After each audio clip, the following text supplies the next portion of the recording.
دلوں سے نگار لگ تک السلام علیکم ورحمۃ اللہ وبرکاتہ۔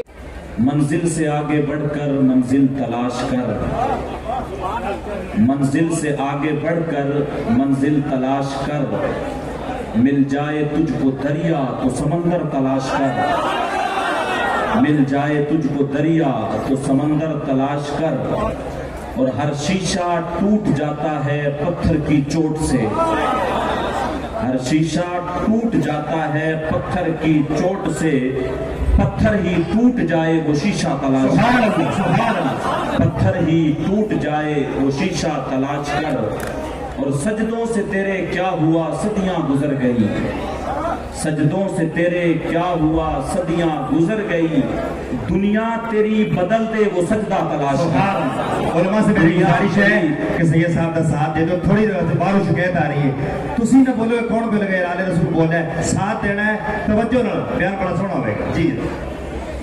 سجدوں سے تیرے کیا ہوا صدیاں گزر گئی، دنیا تیری بدل دے وہ سجدہ تلاش کر، اور ہر انسان جل رہا ہے عداوت کی آگ میں، ہر انسان جل رہا ہے عداوت کی آگ میں، اس آگ کو بجھا دے وہ پانی تلاش کر، اس آگ کو بجھا دے وہ پانی تلاش کر، اور کرے سوار اونٹ پر اپنے غلام کو،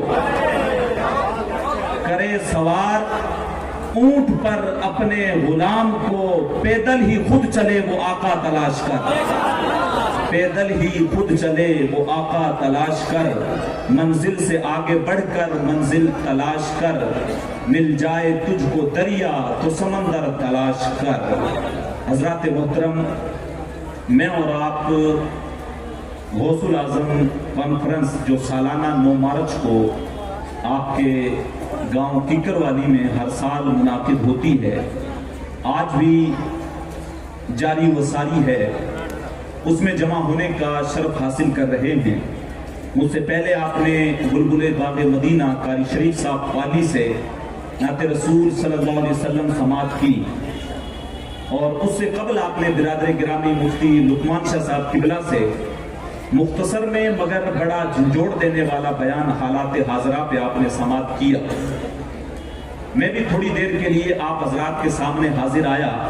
قاری صاحب قبلہ جیسا پہلے کہہ چکے، میں بڑا دھیمے لہجے کا خطیب ہوں، اور اسٹیج پہ بھی اگر کوئی پیچھے بولتا ہے تو وہ میرے کانوں پہ بڑا گراں گزرتا ہے، تو اسٹیج والوں سے بھی معذرت کے ساتھ، اور آپ حضرات بیٹھے آپ حضرات سے بھی معذرت کے ساتھ، میں آپ حضرات سے نہیں کہوں گا کہ آپ زور سے سبحان اللہ کہیں، ماشاء اللہ کہیں، میں آپ سے مؤدبانہ گزارش کروں گا کہ آپ ادب کے ساتھ چپ چاپ بیٹھے رہیں۔ بیچ میں تسلسل ٹوٹتا ہے تو پھر جو ہے وہ لطف ختم ہو جاتا ہے۔ جو ہے زیادہ جوشیلی تقریر تو نہیں کر پاؤں گا، سید صاحب قبلہ نے اتنی پیاری باتیں بتائی، لیکن اس کے دوسرے منٹ میں ہمارا پھر وہی حال تھا، پھر وہی حال تھا۔ تو اس کا مطلب یہ ہے کہ ہم لوگ پھر جیسے آتے ہیں ویسے کہ ویسے اٹھ کے واپس چلے جاتے ہیں۔ چند باتیں میں نے آپ حضرات کے سامنے رکھی ہیں۔ وہ کیا کسی نے کہا تھا، نصیب اپنا اپنا مقام اپنا اپنا، نصیب اپنا اپنا مقام اپنا اپنا، کیے جاؤ میں خاروں کام اپنا اپنا۔ تو آپ لوگوں کا ایک الگ کام ہے، جو آپ کا من چاہے وہ کریں، ہمارا جو الگ ہے وہ ہم لوگ کریں گے، ہمارا کام ہے سنانا۔ اب آپ لوگوں کا کام ہے سننا، سنیں نہ سنیں وہ آپ کی مرضی ہے۔ قرآن مجید کی آیت کریمہ جو میں نے پڑھی، اللہ تبارک و تعالی ارشاد فرماتا ہے، یا ایھا الذین آمنوا لا ترفعوا اصواتکم فوق صوت النبی۔ اللہ تبارک و تعالی صحابہ کرام کو نبی کی بارگاہ میں حاضری دینے کا ادب بتا رہا ہے، حضور کو پکارنے کے بارے میں بتا رہا ہے کہ اپنی آواز کو میرے نبی کی آواز سے اونچی نہ کرو، اپنی آواز کو میرے نبی کی آواز سے اونچی نہ کرو۔ اگلی آیت میں اللہ ارشاد فرماتا ہے، جس طریقے سے تم بلند آواز سے ایک دوسرے کو پکارتے ہو، ایسے میرے نبی کو نہ پکارو۔ ان تحبط اعمالکم، ایسا نہ ہو کہ تمہارے سارے اعمال برباد کر دیے جائیں اور تمہیں شعور ہی نہ ہو، تمہیں پتہ ہی نہ چلے۔ صحابہ کرام کہتے ہیں کہ حضور کی بارگاہ میں جب یہ آیت نازل ہوئی، اس کے بعد جب ہم حضور کی بارگاہ میں حاضر ہوتے تھے تو حضور سے باتیں کرتے ہوئے ڈرتے تھے کہ کہیں حضور کی بارگاہ میں بات کرنے لگیں اور بات کرتے کرتے کوئی کلمہ اگر بلند آواز سے نکل جائے اور ہمارے اعمال سارے برباد کر دیے جائیں۔ صحیح صاحب قبلہ پہلے بتا رہے تھے یہ مجلسیں جو ہوتی ہیں وہ ادب والی مجلسیں ہوتی ہیں، اور حضور کی بارگاہ میں صحابہ بیٹھتے تھے، ان کے تعلق سے آتا ہے کأن علی رؤوسہم الطیر، حضور کی بارگاہ میں ایسے بیٹھتے تھے جیسے لگتا تھا ان کے سروں کے اوپر پرندے بیٹھے ہوئے ہیں۔ ابو جہل جب لشکر لے کے مسلمانوں کے ساتھ جنگ کرنے کے لیے آیا اور مسلمانوں کو جب جنگ کی دعوت دینے لگا تو اس نے ایک شخص عمیر نامی شخص کو بھیجا، اور بھیجنے کے بعد کہا کہ جاؤ ذرا مسلمانوں کا پتہ کر کے آؤ کہ یہ مسلمان ہیں کتنے۔ جب وہ آیا اس نے جائزہ لیا، جائزہ لینے کے بعد جب واپس گیا اور جا کے ابو جہل کو بتانے لگا کہ وہ صرف 3 اونٹ کھا سکتے ہیں، یعنی 300 سے کچھ اوپر نیچے ہیں۔ ابو جہل نے جب یہ بات سنی تو تکبر کے اندر کہنے لگا لوگوں میں نے تم سے پہلے ہی کہا تھا کل کوئی جنگ ونگ نہیں ہونی ہے، کل کوئی لڑائی نہیں ہونی ہے، کل ہم لوگ کیا کریں گے کہ ان کو اونٹوں کی پشتوں پہ باندھیں گے اور حرم صحن میں لے جا کے، مکے کے صحن میں لے جا کے ان کا تماشا بنائیں گے، لوگوں کو بتائیں گے کہ یہ نیا مذہب لے کے آئے تھے اور آج لوگوں کے سامنے ان کا تماشا بن رہا ہے۔ ابو جہل نے جب تکبر والے وہ کلمے کہے اور کہا کہ کل جنگ نہیں ہونی ہے، ہم نے ان کی اونٹوں کی پشتوں پہ ان کو باندھنا ہے اور کعبے کے صحن میں لے جا کے ان کا مذاق اڑانا ہے۔ جب ابو جہل تکبر میں بات کرنے لگا، وہ عمیر جو صحابہ کرام کا منظر حضور کی بارگاہ میں دیکھ کے آیا تھا، عمیر جو ہے ابو جہل سے کہنے لگا ابو جہل میں بڑے بڑے بادشاہوں کے درباروں میں گیا ہوں، میں کیسر و کسرا بھی گیا ہوں، میں نے بڑے بڑے بادشاہوں کے درباریوں کو دیکھا ہے، لیکن میں نے ایسا کہیں نہیں دیکھا جہاں محمد رسول اللہ کے صحابہ حضور کے ساتھ کرتے ہیں۔ جب وہ وضو کرنے لگ جائے تو وہ پانی کے قطرے زمین پہ گرنے نہیں دیتے ہیں اور اپنے ہاتھوں کے اندر لے کے اپنے چہرے پہ مل لیتے ہیں۔ حضور لعاب دہن جب زمین پہ ڈالنے لگتے ہیں تو وہ اپنے ہاتھوں میں لے کے ہاتھ مل کے اپنے جسم پہ لگا لیتے ہیں، اور جو رہ جاتا ہے وہ دوسرے والے سے ہاتھ ٹچ کر کے اپنے جسم پہ لگا لیتا ہے۔ تم تو کہہ رہے ہو کہ ہم نے کل ان کو باندھنا ہے اونٹوں کی پشتوں پہ اور مکے میں لے جا کے ان کا مذاق بنانا ہے، میں تو تمہیں مشورہ دیتا ہوں کہ رات کی تاریکی سے اگر فائدہ اٹھا سکتے ہو تو اٹھا لو، رات کے اندھیرے میں اگر فائدہ اٹھا سکتے ہو تو اٹھا لو۔ میں دیکھ کے آیا ہوں کہ یسرب کی اونٹنیاں اپنی پشتوں پہ نیلی موتیں لاد لائی ہیں اور وہ زخمی سانپ کی طرح پیچ و تاب کھا رہے ہیں، اور ایک ایک کو جب تک ڈس نہیں جاتے وہ مرنے والے نہیں ہیں۔ اور پھر بدر کی تاریخ اٹھا کے دیکھیں، جب صحابہ صبح کے وقت جب نکل رہے تھے مدینے سے تو یہودی اپنی دکانوں پہ بیٹھے تھے، یہ یہودی شروع سے مکار رہے ہیں اسلام کے، آج بھی دیکھیں تو فلسطینیوں نے ان کو رہنے کے لیے جگہ دی، لیکن آج وہ بیت المقدس پہ ناپاک قبضہ کرنے کی کوشش کر رہے ہیں اور روزانہ کسی نہ کسی فلسطینی کو وہ شہید کر دے رہے ہیں۔ تو یہودی شروع سے مکار قوم رہی ہے، یہ دکانوں پہ بیٹھے ہوئے ہیں۔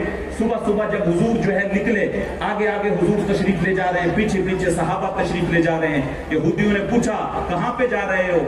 تو صحابہ کہنے لگے کفار سے جنگ کرنے کے لیے جا رہے ہیں، انہوں نے ہمیں للکارا ہے، اسلام کو مٹانے کی جو ہے انہوں نے اعلان کر دیا ہے۔ تو یہودی کہنے لگے تم لوگ بڑے عجیب لوگ ہو، تمہیں پتہ نہیں ہے جنگ تلواروں اور نیزوں سے لڑی جاتی ہیں، تلواریں سے جو ہے جنگ لڑی جاتی ہے، گھوڑوں سے لڑی جاتی ہے، تم تو بغیر تیر و تلوار کے جو ہے جنگ کے لیے نکل پڑے ہو۔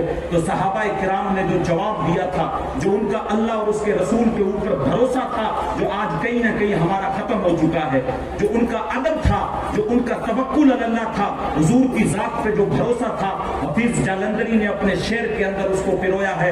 حضور کالی کملی اپنے کندھے پہ ڈال کے آگے آگے تشریف لے جا رہے تھے، صحابہ پیچھے پیچھے تشریف لے جا رہے تھے۔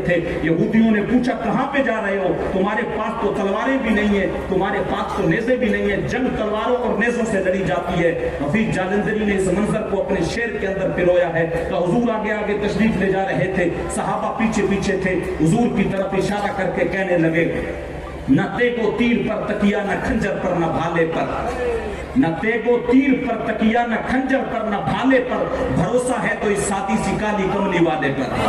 ہم جو نکل پڑے ہیں وہ جو ہے حضور کے بھروسے پہ نکل پڑے ہیں۔ پھر قرآن مجید اٹھا کے دیکھیں کہ وہ 313 جب کفار 1000 کے سامنے آتے ہیں جن کے پاس تلواریں بھی نہیں ہوتی ہیں، روایتوں میں آتے ہیں کہ وہ مدینے سے نکلتے ہوئے کھجور کی ٹہنیاں توڑ لیتے ہیں اور جس بھی کافر پہ مارتے ہیں وہ تلوار کا کام کرتی ہوئی نظر آتی ہے۔ تو وہ اللہ کی ذات پہ، حضور کی ذات پہ ان کا بھروسہ تھا۔ حضور کی بارگاہ میں بھی جب بیٹھتے تھے تو بیٹھنے کا معمول یہ تھا، راوی بیان کرتے ہیں کہ اگر مٹھی میں دانے لے کے پھینکے جائیں تو کوئی بھی دانہ زمین پہ نہ گرے، کسی نہ کسی کی جھولی میں جا کے گر جائے۔ یہ حضور کی بارگاہ میں ادب کا منظر تھا. یہ بھی تو حضور علیہ السلام کی مجلس ہے. ہم لوگ کس طریقے سے جو ہے وہ تماشا بنانے میں لگے ہوئے, کس طریقے سے جو ہے وہ شور و شرابوں میں مشغول ہیں. آپ میری طرف توجہ رکھیں, آپ ادھر توجہ رکھیں. ہم لوگ جو ایک چھاپر وہ خادم حسین رضوی صاحب. ہیلو, ماں اور بہنوں سے گزارش ہے, ہم آپ کی پوری ویوستھا کرتے ہیں. آپ کھڑی ہو گئی ہیں, ہوا کیا ہے؟ ارے بھائی تسی نہ بہ جاؤ, تسی یار نوجوان تسی اس کو سے بھج پاندے ہو.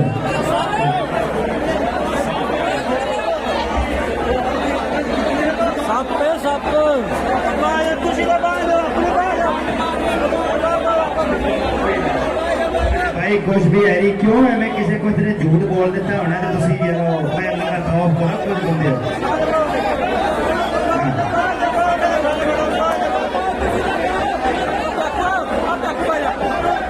میرے بھائیو آ جڑا تسی اس طرح کی گل ہو رہی ہے نا, بڑا یہ چنگا نہیں لگ رہا.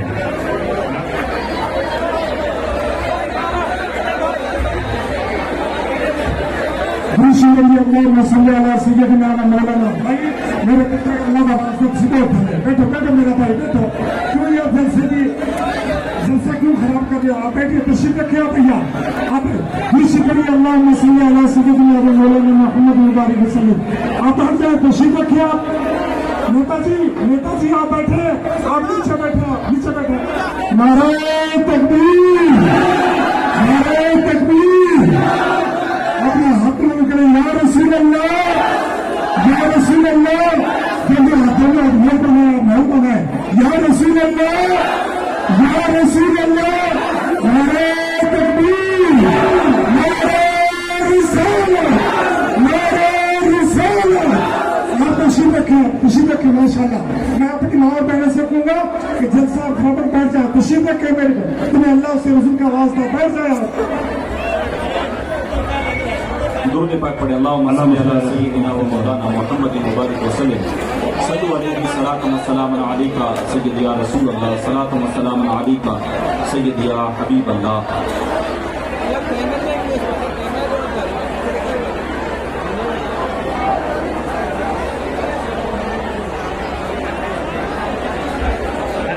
بہنا تسی شور شرابہ بند کر دیو. اس بار نا میں ایک چھوٹا جا کمیٹی والے نول مضرور ہے میرا کہ ہے کہ تسی کنٹرول نہیں کر رہے. کمیٹی والے نوجوانوں اس بار تھوڑی گڑبڑی ہوئی ہے, پھر میں کنڈ پیچھے نہیں کہتا, میں منہ دے کہہ کے جا رہا. کمیٹی والے نوجوان کر نہیں کہہ رہے, کوئی جھوٹ بول جائے تسی وہ سچ بھائی. گل کوئی مینڈک آ گیا تو پھر تسی سب بنا کے پھر تسی گل بنا دیتی ہے. یار چپ ہو کے بہ جاؤ تھوڑی دیر واسطے, خدا کا واسطہ بڑا سونا جلسہ چل رہا ہے. لاسٹ جانے نہ گل کرو, درود پاک پڑھے. ایک بار نعرہ, نعرہ تکبیر, نعرہ رسالت.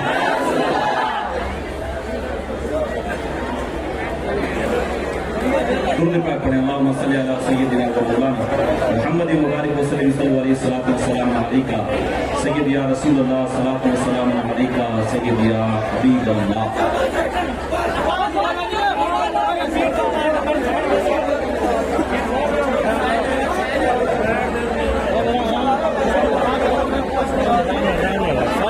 نعرہ تکبیر, نعرہ رسالت, نعرہ رسالت. سید محمد عیسیٰ صاحب قبلہ. نعرہ تکبیر, نعرہ رسالت, نعرہ رسالت. سید محمد عیسیٰ صاحب قبلہ. تشریف رکھو جی, بیٹھو تسی بیٹھو. اینا سونا بیان چل رہا ہے یار, تھوڑی دیر واسطے سن لو.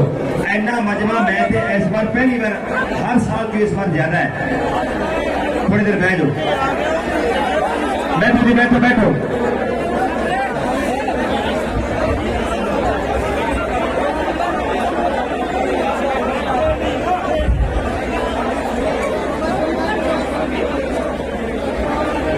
اللہم صلی علی سیدنا و مولانا محمد مبارک وسلم. صلو علیہ صلاۃ و سلام علیکہ سید یا رسول اللہ, صلاۃ و سلام علیکہ سید یا حبیب اللہ. برادر گرامی, فخر سادات بخاریہ حضرت علامہ مولانا سید قمر الدین شاہ صاحب قبلہ جمالی تشریف لا چکے ہیں. میں عرض کر رہا تھا کہ کہ صحابہ کرام کا حضور علیہ السلام کی بارگاہ میں جو ادب تھا، جو حضور علیہ السلام کے ساتھ ان کا تعلق تھا، اور حضور کی بارگاہ میں بیٹھنے کا جو ان کا معمول تھا، وہ اس طریقے سے بیٹھے ہوتے تھے، روایتوں میں آتا ہے کأن علی رؤوسہم الطیر، ایسے لگتا تھا جیسے ان کے سروں کے اوپر پرندہ آ کے بیٹھ گیا کہ اگر جنبش کر دی تو اڑ نہ جائے۔ اور ہمارا معمول دیکھو، ایک مینڈک آتی ساری قوم کھڑی ہو گئی، نہیں صحیح ہے۔ میں حضرت قاری صاحب سنیں، میں انتظامیہ کمیٹی سے گزارش کروں گا مؤدب کے ساتھ، آپ کتنے لاکھ روپے خراب کرتے ہوں گے، یہ کتنا لگاتے ہیں اس میں؟ 4 سے 5 لاکھ روپے لگاتے ہیں، آپ یہ جلسہ بند کر دیں، کیونکہ آپ کی قوم نے ایسی تماشا کرنا ہے۔ آپ یہ جلسہ بند کریں، اس کو اٹھا کے کہیں تعلیم کے معاملے میں صحیح صاحب قبلہ مدرسہ بنا رہے ہیں، اس میں پیسہ لگائیں۔ جس طریقے کا آپ لوگوں کا ماحول ہے اور جس طریقے کے آپ مجلسوں کا جو ادب ہے اس کو پامال کر رہے ہیں، آپ لوگ واللہ بتا رہا ہوں، آپ لوگ جلسے کرنے کے لائق ہی نہیں۔ جلسہ کرنے کے 4-5 لاکھ روپے قوم کا آپ خون پسینے کا نچوڑ کے آپ لوگ لوٹا رہے ہیں۔ مینڈک آنے کی وجہ سے آپ لوگ جو ہے اس طریقے سے اچھل جا رہے ہیں، اور کوئی ادھر شور مچا رہا ہے، کوئی ادھر شور مچا رہا ہے۔ ہمارے اسلاف کی زندگیاں ہمارے سامنے ہیں، انہوں نے کس طریقے سے زندگیاں گزاری۔ حضور کی مجلس میں آئے بیٹھے ہیں، علماء سے لے کے ہم لوگ سارے دیکھیں۔ ابھی صحیح صاحب قبلہ نے منع فرمایا کہ یہ جس طرح ناچ گانے والوں پہ ہوتا ہے اس طریقے سے پیسے نہ پھینکے، ہمارے اسٹیج سے اٹھ کے پیسے پھینک رہے ہیں۔ آپ اندازہ لگاؤ کہاں پہ جا رہی ہے قوم ہماری۔ اور یہ معاملہ کیا ہو گیا، ایک عربی حضور کی بارگاہ میں آیا، حضور صحابہ کرام کے ساتھ جو ہے صحابہ کرام کی بارگاہ میں بیٹھے ہوئے گفتگو کر رہے تھے، آیا اور کہنے لگا یا رسول اللہ متی الساعہ، حضور قیامت کب آئے گی؟ حضور نے اس کی بات کو سنا ہی نہیں۔ صحابہ نے جو ہے یہ سوچا کہ شاید حضور نے اس کی بات کو سنا نہیں یا اندیکھا کر دیا، لیکن جب حضور نے اپنی بات مکمل کر لی تو اس کے بعد ارشاد فرمایا کہ وہ جو عربی آیا تھا وہ کہاں ہے؟ وہ کہنے لگا انا یا رسول اللہ، حضور میں حاضر ہوں، میں نے پوچھا تھا قیامت کب آئے گی؟ تو حضور علیہ السلام نے جواب دیا اذا ضیعت الامانۃ فانتظر الساعہ، جب امانتیں ضائع کر دی جائیں تو قیامت کا انتظار کرنا۔ کسی نے پوچھا کیف اضاعتھا، حضور کیسے ضائع کر دیا جائے؟ فرمایا واذا وسد الامر الى غیر اہلہ فانتظر الساعہ، جب معاملات نا اہلوں کے سپرد کر دیے جائیں، جب معاملات نہ اہلوں کے سپرد کر دیے جائیں تو پھر قیامت کا انتظار کرنا۔ اور یہی حالت ہے آج، قیامت کا انتظار کریں۔ حضور جو ساری نشانیاں اکثر پا لی گئی، آج ایک مینڈک سے جو ہم لوگ ڈر رہے ہیں یا تھوڑے بہت معاملات سے جو شور مچا رہے ہیں، قبروں میں تو پتہ نہیں کیا ہونے والا ہے، آخرت کا پھر جہنم کا معاملہ الگ ہے، تو اس معاملات کی تو ہم نے کوئی تیاری نہیں کی ہے۔ حضور سے قیامت کی نشانیوں کے تعلق سے پوچھا گیا تو میرے حضور نے ارشاد فرمایا قیامت کی نشانیوں میں سے یہ ہے کہ ان یرفع العلم، علم اٹھا لیا جائے گا، اور پھر ارشاد فرمایا کہ جو ہے جہالت جو ہے وہ باقی رہ جائے گی، علم اٹھا لیا جائے گا، جہالت باقی رہے گی، زنا عام ہو جائے گا۔ تسی بیٹھے رہ گئے۔ نعرہ تکبیر، نعرہ رسالت،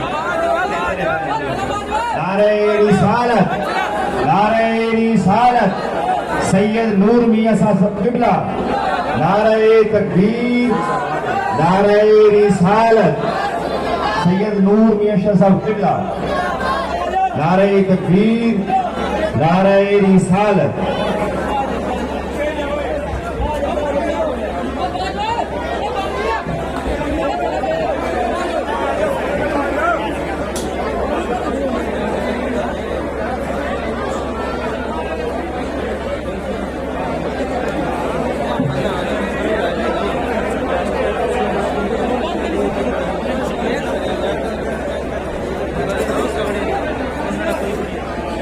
درود پاک پڑھیں، اللہم صلی علی سیدنا و مولانا محمد و بارک وسلم، صلو علیہ الصلاۃ والسلام علیکہ سید یا رسول اللہ، الصلاۃ والسلام علیکہ سید یا حبیب اللہ۔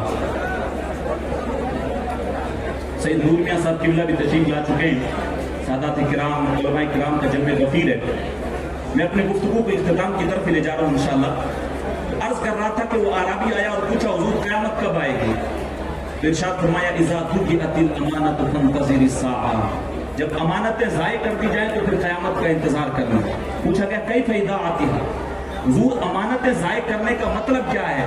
فرمایا اذا وسد الامر الى غیر اہلها فانتظر الساعة، جب معاملات نا اہلوں کے سپرد کر دیے جائیں تو پھر قیامت کا انتظار کرنا ہے. ایک حضور علیہ السلام کی حدیث اور ہے جس میں میرے حضور نے کتاب العلم کی بخاری شریف کی حدیث ہے جس میں میرے حضور نے ارشاد فرمایا قرب قیامت ایک وقت ایسا آئے گا کہ اللہ تبارک و تعالیٰ علم اٹھا دے گا. ان اللہ یقبض العلم انتزاعا ينتزعه من العباد.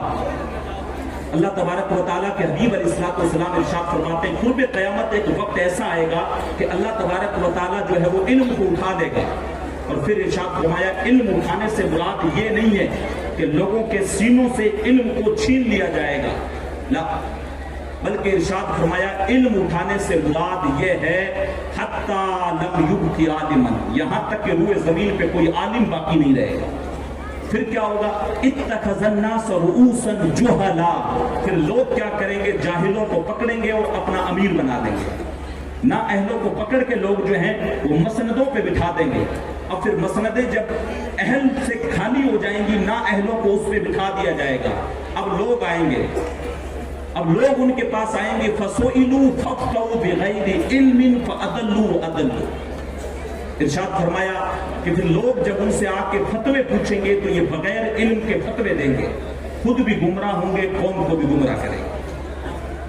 تو آج ہماری حالت دیکھیں ہم لوگ، اب دیکھو صحیح صاحب نے اتنا سمجھایا اس کے باوجود اسٹیج والے جو ہیں وہ بھی نہیں سمجھ رہے. تو عوام آپ لوگوں سے پھر کیا جو ہے وہ امید رکھی جا سکتی ہے کہ آپ لوگ سمجھیں گے؟ ہمارا کام صرف اتنا رہ گیا ہے.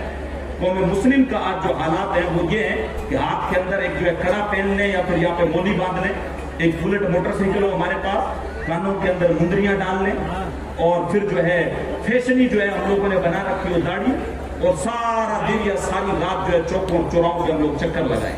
قوم مسلم کی حالت یہ رہ گئی. نشے کے اندر ہمارا نوجوان، شراب خوری کے اندر ہمارا نوجوان، بدکاری. حضور علیہ السلام نے قیامت کی جو نشانیاں بتائی اس میں سے بتایا علم اٹھا لیا جائے گا، جہالت پھیل جائے گی. پھر ارشاد فرمایا شراب عام پی جائے گی، اور ارشاد فرمایا زنا عام ہو جائے گا. یہ قیامت کی نشانیاں ہیں اور یہ دھیرے دھیرے کر کے ساری ظاہر ہوتی چلی جائے گی. لیکن نہ ہمیں پھر جیسے امام احمد رضا خان فاضل بریلوی نے کہا تھا کہ شرم نبی خوف خدا یہ بھی نہیں وہ بھی نہیں، کچھ بھی پلے نہیں رہا، ہمارے سب کچھ لٹ گیا ہے. میں جو ہے کمیٹی والے حضرات سے گزارش کروں گا یہ جو سالانہ آپ 4-5 لاکھ روپے جو آپ اس جلسے پہ لگا رہے ہیں تو اس کا رزلٹ زیرو آ رہا ہے، بالکل کوئی فائدہ نہیں ہو رہا. وہ ہر سال، پچھلے سال بھی میں تھا، اس سال بھی دیکھ رہا ہوں، اس کا کوئی رزلٹ نظر نہیں آ رہا. آپ میری باتیں بری مان رہے تو کوئی مجھے اس سے دقت نہیں ہے، لیکن یہ ہے کہ آپ اس پیسے کو قوم کی تعلیم کے لیے لگائیں.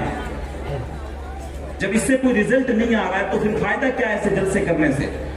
جب لوگوں سے 1000-2000 گھر گھر جا کے ہم لوگ چندہ کر کے اکٹھا کر رہے ہیں اور لا کے سالانہ جلسہ کر رہے ہیں، قوم کو کھلا رہے ہیں، اتنے علماء کرام کو بلا رہے ہیں، سادات کو بلا رہے ہیں، اور یہیں آ کے ہم نے جو ہے وہ بھگدڑ مچانا ہے، یہیں پہ آ کے شور شرابہ کرنا ہے اور پلے ہمارے کچھ بھی نہیں ہے. تو پھر فائدہ کیا ہے اتنے پیسے برباد کرنے سے؟ سعید صاحب قبلہ اتنا شاندار مدرسہ بنانے کی کوشش کر رہے ہیں، اس کے ساتھ آپ انگلش میڈیم کا کوئی سسٹم شروع کریں اور سالانہ 4-5 لاکھ روپے اس میں لگائیں تاکہ قوم کے جو نوجوان نشے کی لت میں جا رہے ہیں وہ تعلیم کی طرف آئیں اور بہتر ابھر کے آئیں تو قوم کا نام روشن کریں گے. مدرسوں کے اندر اچھے جب تعلیم ہوگی تو پھر کیا ہوگا کہ جو ہے قوم کی رہنمائی کریں گے. ورنہ کیا ہوگا وہی جیسے میں نے ابھی حضور کی حدیث پیش کی کہ 4 دن کوئی مدرسے میں گیا، ہم لوگوں نے کیا کیا، اس کو پگڑی باندھ دی، کرت کی دستار دے دی، اب وہ قاری بن گیا، اپنے مرضی سے جو کچھ چاہ رہا وہ کر رہا.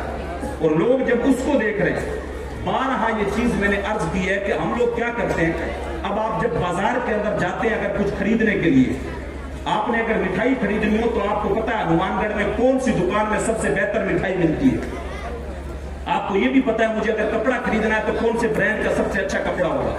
مجھے یہ بھی پتا ہے کہ جوتا کون سی کمپنی کا سب سے اچھا ہوتا ہے. ہمیں ساری کچھ کوالٹیز پتا ہے. جب ہم جوتے پہنتے ہیں، کپڑے لیتے ہیں، دودھ ہم اس سے لیتے ہیں جو پانی نہیں ملاتا ہے. ہم یہ سارے معاملات دیکھتے ہیں. تو پھر اب جب دین ہم لوگ لے رہے ہیں تو اس میں ہم لوگ یہ کیوں نہیں جو ہے دیکھ رہے ہیں کہ جس سے علم ہم لوگ لے رہے ہیں وہ واقعی میں علم جانتا بھی ہے یا نہیں جانتا ہے، اس کے پاس علم ہے یا نہیں ہے. یا کہیں ایسا تو نہیں ہے جس طرح ہمارے یہاں پہ رواج ہے کہ پگڑی باندھو کرت کی دستار دے دی، اب اس سے بڑا علامہ کوئی نہیں ہے۔ اب وہ کیا کرتا ہے، اگر کوئی غلطی کرتا ہے تو عوام پھر سارے علماء سے بدزن ہو جاتی ہے کہ یہ ٹوپی ہو۔ اور ایک بات میں اور بتا دوں، جس طرح ہر دھوتی پہننے والا گاندھی نہیں ہوتا، اس طریقے سے ہر ٹوپی داڑھی کرتے پجامے والا مولوی نہیں ہوتا ہے۔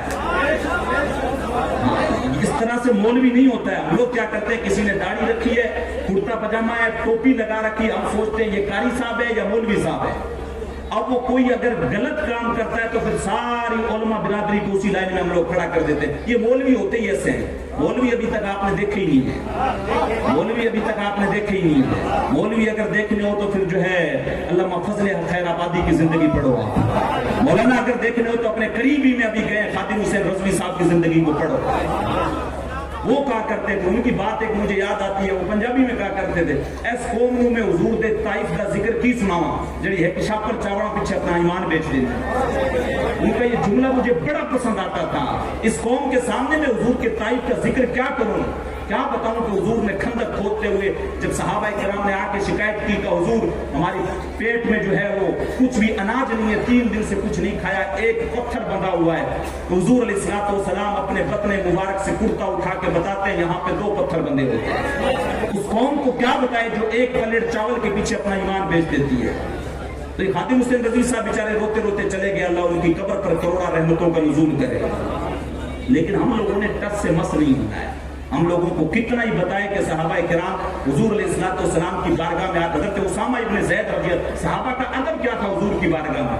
علامہ ڈاکٹر اقبال کی روح سے فیض لے کے میں آپ کو بتاؤں، ان سے کسی نے پوچھا کہ حضور اگر آپ آسان لفظوں میں ہمیں ایمان بتا دیں، ایمان کی تعریف بتا دیں تو وہ کیا ہے، تو انہوں نے کہا تھا ایمان صرف 2 لفظوں کا نام ہے جو ادب مصطفیٰ سے شروع ہوتا ہے، محبت مصطفیٰ پہ ختم ہوتا ہے، بس ایمان اس چیز کا نام ہے۔ اور وہ صحابہ نے کر کے ہمیں بتایا۔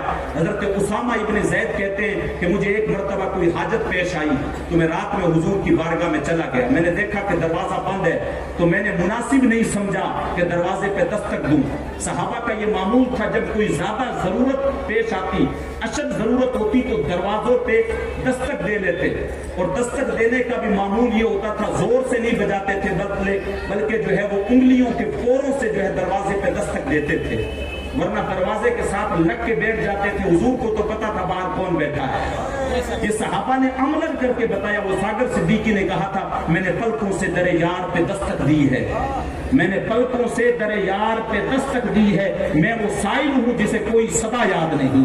اس نے تو جو ہے وہ خالی شعر میں کہا تھا، لیکن صحابہ نے یہ معمول ہمیں کر کے دکھایا۔ حضرت اسامہ ابن زید کہتے ہیں کہ میں حضور کی بارگاہ میں گیا، جا کے بیٹھ گیا، حضور آئے، میں نے حاجت کہی تو حضور نے پوری کر دی۔ یہ آج کے مولوی جو کہتے ہیں کہ حضور سے نہیں مانگنا چاہیے، کسی ایم ایل اے سے یا کسی جو ہے مکھیہ منتری سے مانگ لینا چاہیے، یہ اس دور میں پیدا نہیں ہوئے تھے۔